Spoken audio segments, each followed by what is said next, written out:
Hola amigos de YouTube, soy Mari Carmen. Bueno, en el vídeo de ayer os expliqué cómo podíamos lavar nuestra lavadora. Sí, lavarla porque ya necesita un mantenimiento.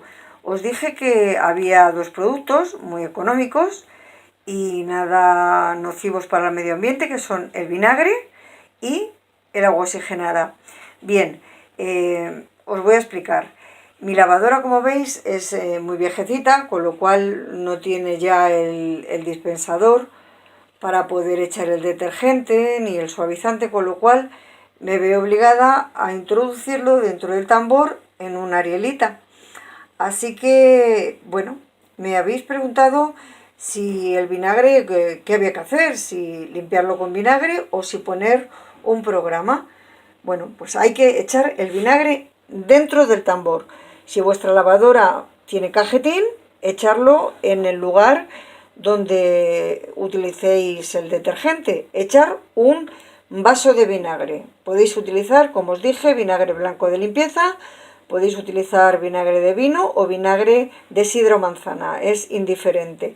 El vinagre eliminará la cal es muy mala, y en determinadas zonas de España pues hay más cal y en otras hay menos. En Madrid no tenemos demasiada, pero bueno, hay cal siempre. Y bueno, las gomas se manchan de moho, tienen este aspecto que es bastante desagradable. Hay dos maneras para eliminar el moho, una es la lejía y otra es el agua oxigenada. Yo os aconsejo el agua oxigenada. ¿Por qué? Porque la lejía puede picaros las gomas, ¿vale? Y el agua oxigenada es totalmente inofensiva. ¿Qué haremos? Echaremos el vinagre. Yo lo tendré que echar en una arielita dentro de mi lavadora, porque como veis mi lavadora, la pobrecita, ya está un poquito pachope.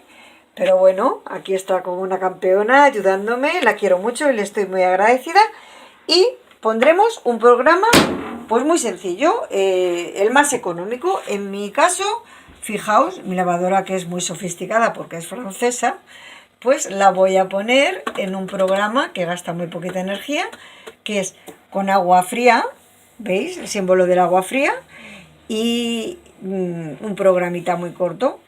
Quedará muy limpita, solamente tendré que meter la arielita pues llenita de vinagre y nada más. Eso ha sido todo. Cuidar vuestra lavadora, cuidarla y estarle muy agradecida, porque ¿qué sería de nuestra vida sin ella? Por lo menos, ¿qué sería de la mía? Yo la quiero mucho. Espero que me aguante mucho tiempo. Un saludo, amigos.